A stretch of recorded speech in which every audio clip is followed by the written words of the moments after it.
First one's not always right, ladies and gentlemen.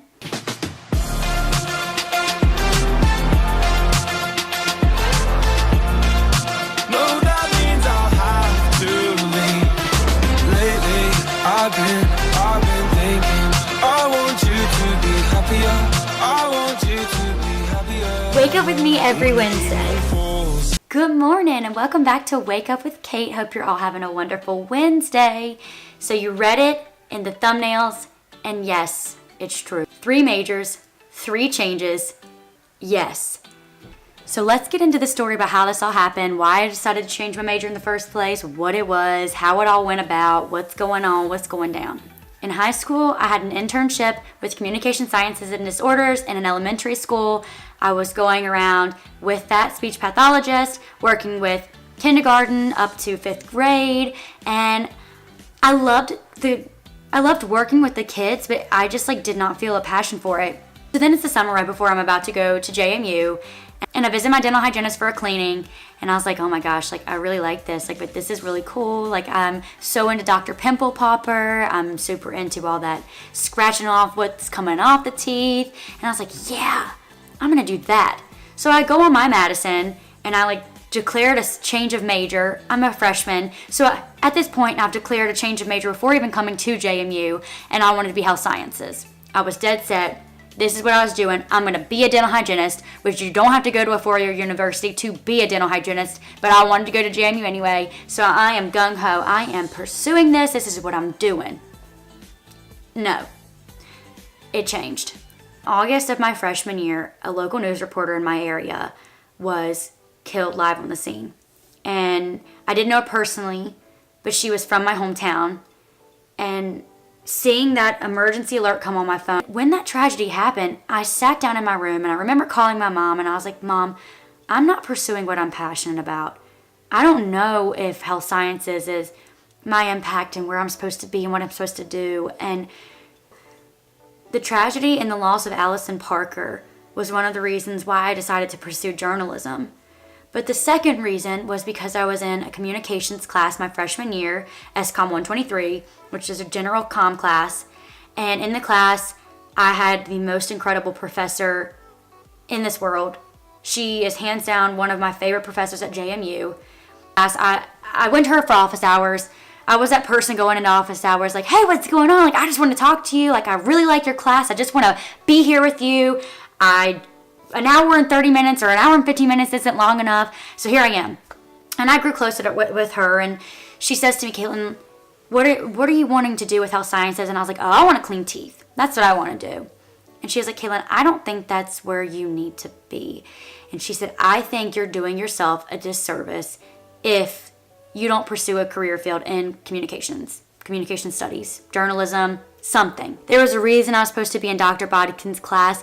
There was a reason I was supposed to get so close with her and take GCOM 123 when there was other options, or SCOM, whatever it was.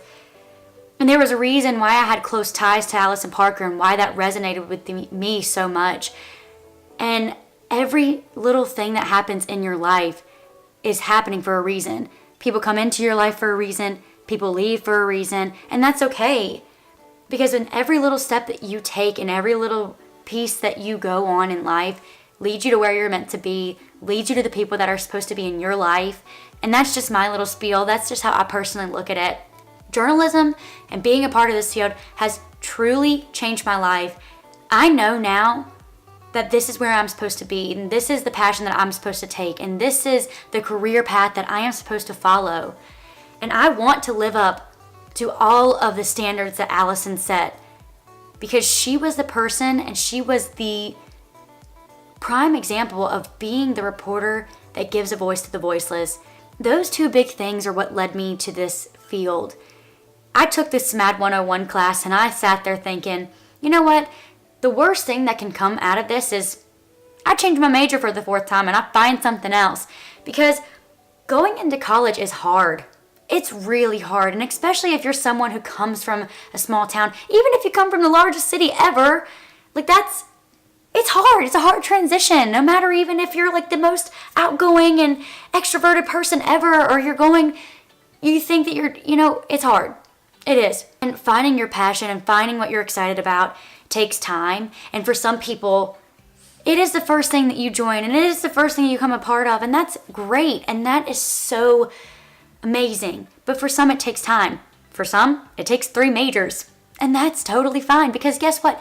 I could graduate in December, but I'm staying to do an extra internship before I go out into the real world, because I just want a little bit more experience before I start at the first station that I go to, or I start out as a production assistant for wherever I go, because there are multiple options. Another thing I love about journalism is that it's not just one direction you have to take. There's so many paths that you can go in, and there's so many directions, and that's just something that life has to give you, is that there's not just left or right. There, you got this path, and you think you can go left or right, but guess what? There's a whole lot of angles you can take. And I've taken so many, and that is the beauty of life. And I know this is a rant, and I know this is so much going on, but that is just my little blurb about how I found my purpose and how I found journalism and how I believe that this is my journey and this is where I'm supposed to. Another thing is, if you don't love it, find something else, because your career is the thing that you're going to be doing for the next 40 or 50 or 60 years. Elementary school, middle school, high school, and then either work field or college. But then after that, if you go college, it's like, whoa, I have this path for the rest of my life until retirement. That's such a scary word to say. But guess what? That's when you have to go and pursue things that you love. And you may think you love things, but it's okay to dabble in this and dabble in that and get involved in this and get involved in that, because in every single step, 1, you're learning about things you didn't know about yourself. 2, you're meeting people that you didn't know before. And 3, you're that much closer to where you need to be, and you're putting yourself out there. Oh, my nose, sorry.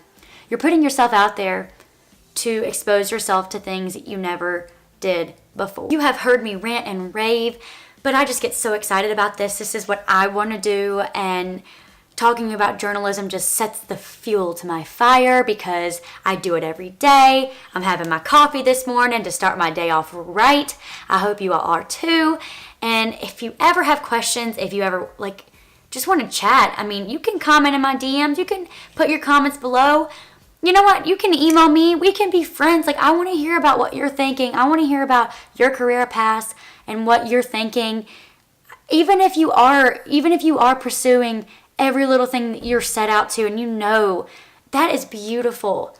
But if you don't, I'm here to tell you that is okay. And I hope you all have a wonderful Wednesday morning. I hope you all have a wonderful Wednesday. I hope you all have a wonderful week and weekend. And I hope you all tune in next Wednesday.